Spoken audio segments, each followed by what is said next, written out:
likely to weaponize their emotions in an abusive manner.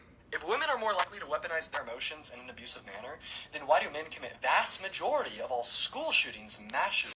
First of all, Dean, why the hell are you wearing your sunglasses inside? You look like a douchebag. Second of all, explain how anything you name in this video is an example of weaponizing your emotions in an abusive manner. Weaponizing your emotions has nothing to do with violent crimes and everything to do with emotional manipulation. Weaponizing your emotions involves emotional abuse, which women do infinitely more than men.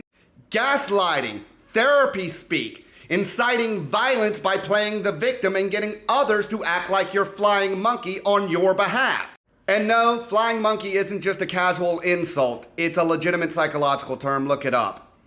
Women, by far, are more likely to manipulate other people to be their flying monkeys so that they commit harassment or even violence as proxies on their behalf. But now that we've established that Dean, once again, isn't even arguing against my initial claim, let's see what else he has to say. Domestic violence, sexual assault, war crime. Probably because when women commit those crimes, they're almost never being charged. According to both the CDC and the Domestic Violence Hotline, lesbians have by far the highest rate of domestic violence overall. And according to those same surveys, women perpetuate the wide majority of non-reciprocal domestic violence as well.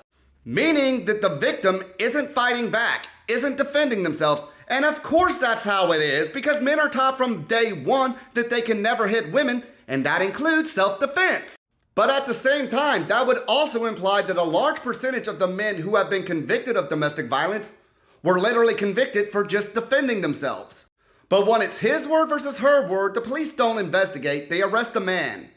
And everything I just said also applies to sexual assault.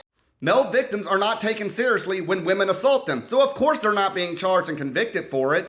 And don't even get me started on pedophilia. 1 out of 3 states in the US don't even consider it rape when women do it.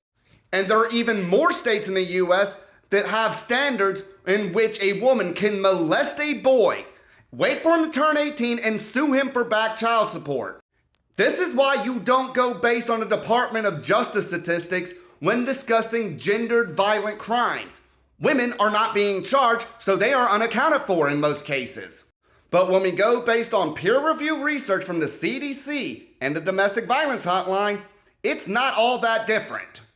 And when it comes to war crimes or genocides or any of that, you explain to me why, according to the University of Chicago, women are 20% more likely to be warmongers.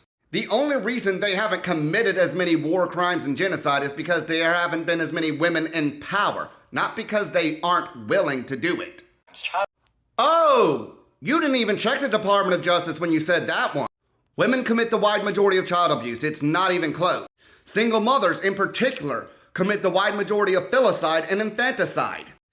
That statement alone just proves that you did not even intend to argue against my claim. You just wanted to rant and rave.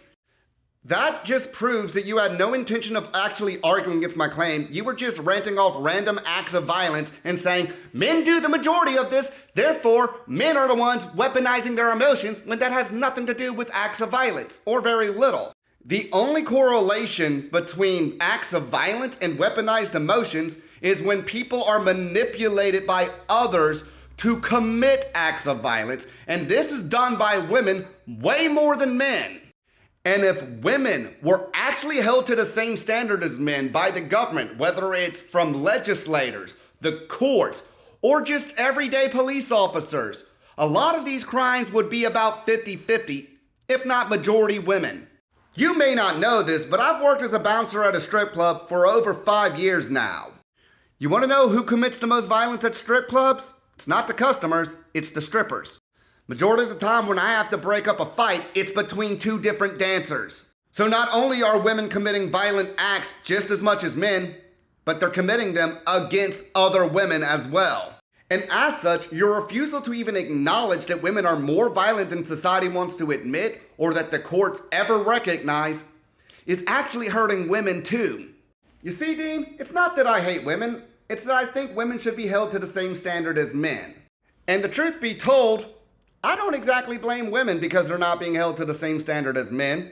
I blame men like you.